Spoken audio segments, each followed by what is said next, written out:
Ćao svima. Sada vidimo proces bukiranja ukoliko bi imali naš zakup. Tu se vidi kalendar i pregled na sve slobodne sobe. Imamo šifra, šta označuje ovako.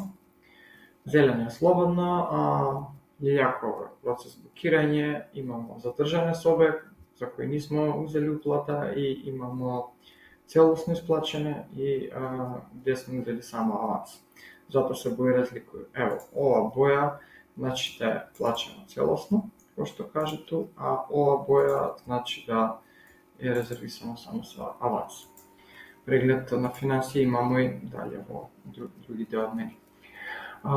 Tu možemo da radimo filtriranje, po primjer, želimo da mi sve sobe od 20. juni koji imaju 3 kreveta. I sistem da je samo imamo 3 krevetna. I proces bukiranja je veoma jednostavan. Mi samo kliknemo na ovo. Ali pre to možemo da vidimo koji termine je slobodna soba, koji je broj soba, ukoliko imamo brojeve, ukoliko nemamo, tu neće staje ništa, koja je vila, koji je zakupac, ukoliko bismo spodelili ovo sa drugi, koliko kreveta i gdje se to nalazi. Ukoliko želimo da vidimo još info za sama soba pre da počnemo booking, možemo da to uradimo ovako.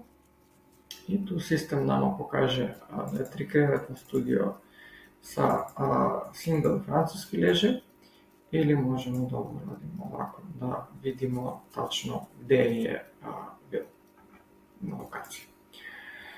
Kada počinjamo booking, sistem nama daje dijalog, pop-up window gdje imamo opet sva konfiguracija, možemo da dodamo putnike, možemo da izaberemo kakav prevoz koriste ili da li primjer 1 se vraća sa sopstveni prevozom.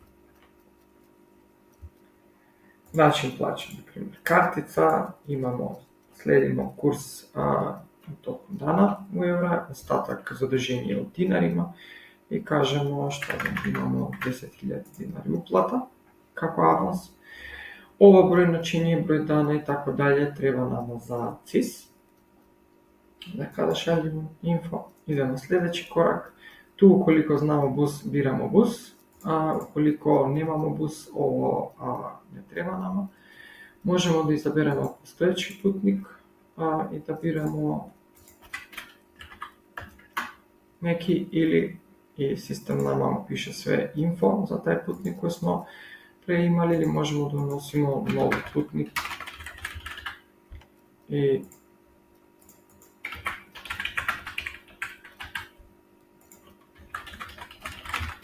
radimo sve detalje. Možemo da upišemo belješka za putnika ili možemo da provjerimo ukoliko putnik je bio označen na crna lista putnika. Nakon ovoga idemo samo rezerviši.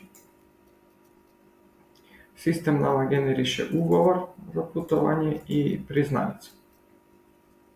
Sve ova dokumenta su dostatne nakon ovoga u dokumenti.